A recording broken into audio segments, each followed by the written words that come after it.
যায় না, এইসব বোধ করতে হয়। এবারে সেই ব্রাহ্মভক্ত বলছে সংসার ত্যাগ কি ভালো, কারণ ওরা সন্ন্যাস মানত না, সেই জন্য ওরা বলছেন সংসার ত্যাগ কি ভালো। ঠাকুর বলছেন সকলের পক্ষে সংসার ত্যাগ নয়, যাদের ভোগান্ত হয় নাই তাদের পক্ষে সংসার ত্যাগ নয়। যাদের ভোগান্ত হয়নি, অর্থাৎ যারা ভোগটা কমপ্লিট করেনি, কিছুতেই ওর মনের মধ্যে ত্যাগের ভাব আসবেই না। যখনই কোনো অল্প বয়সী ছেলে, ইয়াং ছেলে আমাদের সঙ্গে ঘোরাঘুরি করে, একদিন বলল মহারাজ আচ্ছা বিয়ে করব না সাধু হব? যেই জিজ্ঞেস করলো প্রথম বিয়ে কর, তার কারণ ও পারবে না, খুব অসুবিধে। যখন সে সন্ন্যাসী হবে না, ও ধারণাটাই আসবে না, বিয়ে করার চিন্তাটাই আসবে না, একদম মাথা খারাপ মতো হয়ে যায়, মাথা জ্বলতে থাকে। দুর্বার সংসার দাবাগ্নি তপ্তম দোধূয়মানম দুরদৃষ্টবাতে ভীতম প্রপন্নম পরিপাহী মৃত্যু। আমাদের শঙ্করাচার্য তার বইতে বলছেন, যার ঠিক ঠিক বৈরাগ্য হয় তাদের মনে হয় সংসারটা একটা দাবানল, সব পুড়ে যাচ্ছে, আমি কোথায় যাব, কার কাছে বাঁচব, সবাই শুধু দাও দাও করছে। ও তখন ছুটে পালাতে থাকে সংসার থেকে। সংসারে বেশ ভাল লাগছে, ওর দ্বারা সংসার হবে না। আমাদের একজন ওই যে ব্রহ্মচারী, যে একটা ছোট্ট বাচ্চা মেয়ে ওই ছুটুট করে বেড়াচ্ছে না, যেমন 1-2 বছরেরগুলো হয়, একটা মিটিং চলছে, সেখানে লোকেশ্বরজি মহারাজ বসছিলেন, উনি দেখছেন, তো সব বাচ্চা একটু ঘুরছে, আমরাও সব দেখলাম।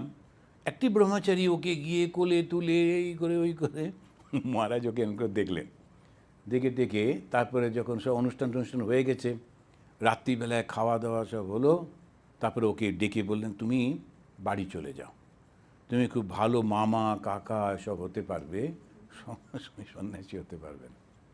কেননা ওই একটা ভীষণ আকর্ষণ বাচ্চাদের প্রতি, ওইসব হবে না। সন্ন্যাস না, এটা একেবারে অন্যরকম জিনিস। এই বাইরের পোশাক টোশাকে বোঝা যায় না, লোক দেখে বোঝা যায় না, এটা মানসিক একেবারে। ভীষণ ভালোবাসে কিন্তু কোনো অ্যাটাচমেন্ট নেই। এইটা যেটা করতে, সেই জন্য উনি বলছেন সংসার ত্যাগ সবার পক্ষে নয়। মাস্টারমশাই তিনি এসে ঠাকুরকে মাঝে মাঝেই বলতেন আগে বেরিয়ে পড়ি, চলে যায়, ও কিছুতেই ছাড়ছেন না ঠাকুর, না তোমার দ্বারা হবে না, তুমি গিয়ে সংসারে থাকো। মাস্টারমশাইকে তিনি ত্যাগ করতে দিলেন না। আবার স্বামী বিবেকানন্দের একটা সম্বন্ধ এসেছে, তখনকার দিনে বড় লোকেরা তারা খুব বুদ্ধিমান ছেলে টেলেদেরকে লন্ডনে পাঠিয়ে দিত, দিয়ে ওকালতি পড়িয়ে ব্যারিস্টার করে নিয়ে এসে মেয়ের সঙ্গে বিয়ে, প্রথমে আগে বিয়ে দিত তারপরে পাঠাতো, দিয়ে তারপরে সে ব্যারিস্টার হতো। এখন স্বামী বিবেকানন্দের ওই রকম একটা সম্বন্ধ এসেছে শুনে ঠাকুর শ্রীরামকৃষ্ণদেব ছুটে ছুটে মা কালীর কাছে গিয়ে বলছেন মা ওকে বাঁধিস নি, ওকে বাঁধলে কাজ কাকে নিয়ে করব। তো এই যে ব্যাপারটা হচ্ছে ওই রকম, সংসারটা একদম অন্য রকমের, সংসার ত্যাগ করার যে ভাবনাটা আসে একদম অন্য।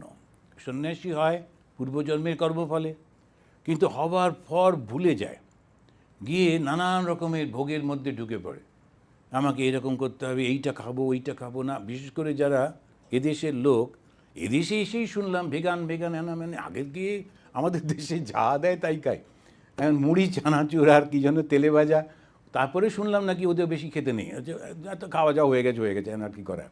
তাই না, এদেশে এসেই শুনছি সবসময় পেছন দিকে লেখাটা পড়ে, আমিও এখন আজকাল পড়ি যে কত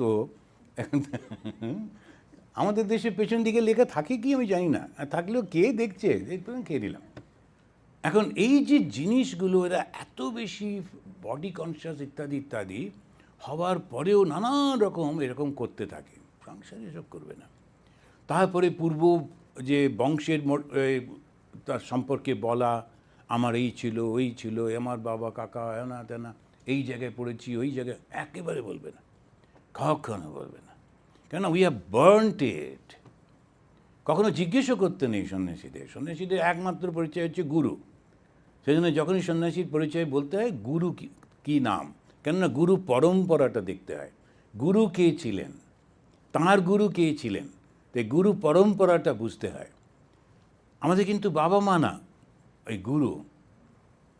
আমাদের একজন সাধু আছেন, তখনকার দিনেও সে অ্যালাউ করতো, এই আমেরিকায় আসার আগে ওই পাসপোর্টে লিখিয়েছিলেন বাবা ভগবান শ্রীরামকৃষ্ণ, মা মা শারদামণি দেবী। ওর পাসপোর্টে লেখা আছে ওইটা। আজকাল লিখতে দেয় না, আজকাল ওই সব ভেরিফিকেশন করে। তো তো যাই হোক, উনি ওই করে এসেছিলেন। তো একদম কোনো রকমভাবে এসব বলতে টলতে নেই। তো সেই জন্যই বলছেন সকলের পক্ষে সংসার ত্যাগ নয়।